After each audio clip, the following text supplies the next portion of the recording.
Lovely students. इसके पहले वाले क्लासेस में हम लोगों ने रैशनल नंबर्स और नंबर लाइन देखा था। उसके कुछ एक क्वेश्चंस को भी हम लोगों ने सॉल्व किया था। अब आते हैं अपने एक्सरसाइज 1C के तरफ में। और एक्सरसाइज 1C में आपको 2-3 ऐसे प्रॉपर्टीज मिलेंगे रैशनल नंबर्स के, जो आपको सारे क्वेश्चंस को उसी पर डिपेंड होकर सारे क्वेश्चंस को सॉल्व करना होगा। ठीक है।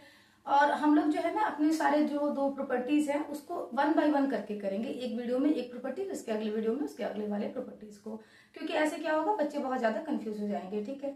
तो हम बिल्कुल सिंपल वे में आपको ये प्रॉपर्टीज को समझाने का कोशिश करेंगे। और आप आइए हम देखते हैं ये पहला और हमारा जो प्रॉपर्टीज है ना उसको। तो हमारा फर्स्ट प्रॉपर्टीज क्या है, बोलता है commutative law. Commutative law in addition है ये। ठीक है। कम्यूटेटिव लॉ इन एडिशन, हम लोग एडिशन वाले अभी प्रॉपर्टीज को दे रहे हैं। ये जो 2 प्रॉपर्टीज है ना वो एडिशन और मल्टीप्लिकेशन पर ही चलते हैं। अगर हम सब्ट्रैक्शंस और डिवीजन का बात करें तो वहां पे ये प्रॉपर्टीज काम नहीं करता है। जैसे कि मान लीजिए आपको एक सिंपल हम एग्जांपल देते हैं। जैसे मान लीजिए कि आपका एक वैल्यूज है, मान लीजिए ए का वैल्यू 2 दिया हुआ है और बी का वैल्यूज जो है वो 3 दिया हुआ है। अगर हमारे पास कुछ आता है कम्यूटेटिव लॉ, जिसमें हमारे एक जो है ना सिंपल से एक फॉर्मूला आता है a प्लस बी और इक्वल टू बी प्लस ए। ठीक है। इस तरह के जो है ना प्रॉपर्टीज आते थे, क्लास 7 में भी हम लोग ने इसको देखा है। यही अभी थोड़ा इसे बढ़ाकर फ्रैक्शन में कर दिया गया है, बाकी और इसके अलावा कुछ भी नहीं किया गया है।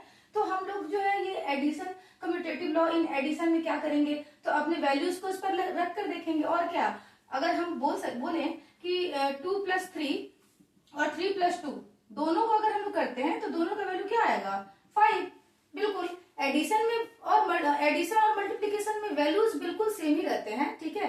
बट अगर हम लोग बात करें डिवीजन और सब्ट्रैक्शन का तो वहां पर वैल्यूज काम नहीं करते हैं। ठीक है। वहां पर हमारे आंसर्स भी उल्टे आते हैं। ठीक है। तो यहाँ पर हमारे जो वैल्यूज है ना, जैसे हम एग्जांपल लेकर आपको समझा देते हैं कि यहाँ पर हमारे जो वैल्यूज है ना उसको हम कैसे पुट करके देखेंगे। तो मान लीजिए कि a बाई बी, और एक बार हम स्टेटमेंट पढ़ देते हैं फिर आपको बताते हैं कम्यूटेटिव लॉ में क्या बोलता है। अगर हमारे पास कोई भी 2 रैशनल नंबर दिया है, 2 rational number can be added in any order.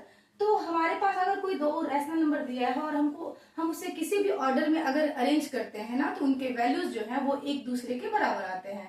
ठीक है। तो कैसे आते हैं, तो देखिए मान लीजिए कि आप जो है ना वो कुछ एक वैल्यूज लिए हैं, a बाई बी का कुछ वैल्यूज है। क्या वैल्यूज है, 1/4 ले लीजिए, कुछ भी ले लीजिए। ठीक है। और c बाई डी का कुछ वैल्यूज है। ठीक है। कुछ भी ले लीजिए, मान लीजिए इसका वैल्यू जो है वो 3/4 है, कुछ भी ले लीजिए। तो a by B plus C by D और C by D plus a by B, हम लोगों को देखना है कि दोनों तरफ एडिशन में हमारे वैल्यूज सेम आते हैं कि नहीं आते हैं। तो हम LHS करके बना सकते हैं इसको, और हम बोल सकते हैं कि 1/4 प्लस 3/4। अच्छा, थोड़ा डिनोमिनेटर अलग कर देते हैं जिससे थोड़ा सा आपको और ज्यादा समझ में आएगा। ठीक है।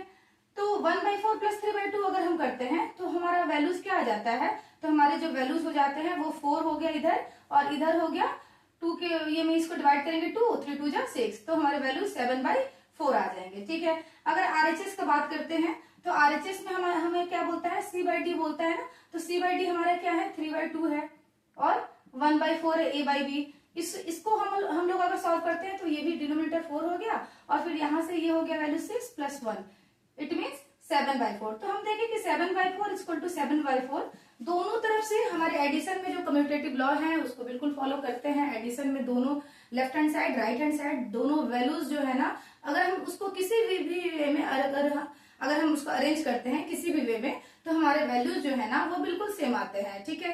तो इसी तरीके से ये हमारा एक लॉ जो है ना वो कंप्लीट होता है। अब आते हैं हम इसके नेक्स्ट पार्ट में।